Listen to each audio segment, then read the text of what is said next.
I grew up on Coke and Pepsi. Oh my gosh. Now, I won't touch Diet Coke and Pepsi because I know it's no good for me. And I don't drink a lot of pop, but I still like a bottle of pop. Tell us about whether or not that's pretty good for your health or it's okay for your health. Unfortunately, I'm afraid you're going to tell me it's not very good for my health. Well, it's not, but you know, everything in moderation.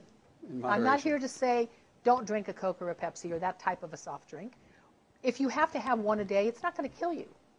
The point is that people don't have one a day. It becomes addictive like a cup of coffee. Absolutely. And so the statistics are that within the first 10 minutes that you drink that Coke, 10 teaspoons of sugar hit your system.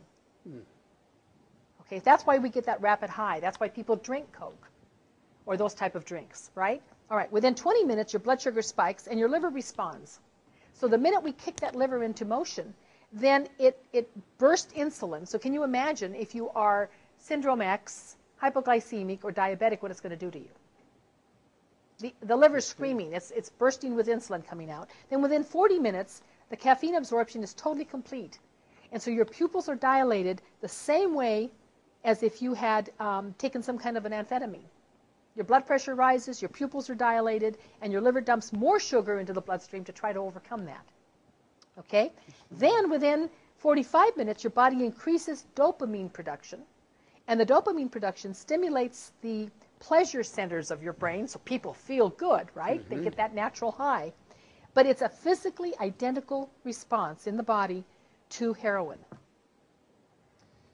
Okay. So not only are we going to be, that's why we have such an increase in diabetics, because we're so addicted to these soft drinks that have such a high sugar content. And then people will go, I have patients that have said to me, but I buy that nice, and I'm not mentioning any brands, that nice bottle of iced tea that's supposed to be healthy for me because it's green tea. They never read the label. We go back to patient education again. The first ingredient is high fructose corn syrup. That's sugar. It's sugar any way you look at it. So not only do you have all of these highs and lows and the liver just screaming, but then within 60 minutes of drinking that, you have a sugar crash. So what do you need? Another drink of the same type to bring you back up again. So you have this constant pendulum that's swinging, and that's just not healthy.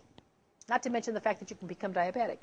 So then if I go and buy a nice big bottle of Knutson's wild cherry juice and drink that, I'm just drinking pure sugar, right? Well, it depends on the cherry juice. If it's unsweetened pure cherry juice, you're okay. Good. But you still have natural sugar in it. So but that should be all right, right? Not if you're diabetic. Okay. If you're diabetic, you have to watch your sugar level. So whether it's a piece of fruit, which has natural sugar, or whether it's artificial sugar, it's still sugar to the pancreas. So you still have to be careful. But yes, for a healthier drink, I like cranberry juice. I buy the concentrate cranberry that doesn't have any sugar, and it's tart, but I like the tartness. So I just add a little bit to my water. I don't drink it straight because I can't tolerate it. It's too tart. But you can do many of those things like that with the flavors that you like with the natural, unsweetened, pure concentrate.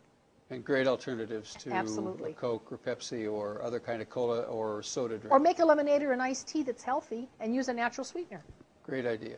Okay? Thanks. You're welcome.